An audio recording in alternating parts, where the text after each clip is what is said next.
জাহেলি যুগের এক সম্ভ্রান্ত পরিবারের সন্তান, যার চলাফেরায় সুগন্ধ ছড়িয়ে পড়ত, যার জামা ছিল রেশমে মোড়ানো। তিনি ছিলেন মক্কার সবচেয়ে বিলাসবহুল জীবনযাপনকারী যুবক মুসাব বিন উমায়ের রাদিয়াল্লাহু তাআলা আনহু।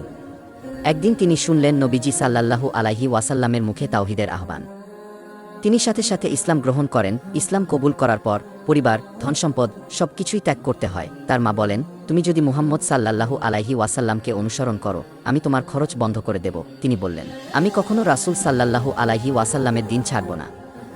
কখনো কখনো এমনও হয়েছে, তার গায়ে ছিল শুধু একটা ছেঁড়া কাপড় আর পেটে খাবার ছিল না, তবুও তিনি পিছু হটেননি। উহুদের যুদ্ধে শহীদ হওয়ার পর তার লাশ ঢাকার মতো একটা কাপড়ও ছিল না।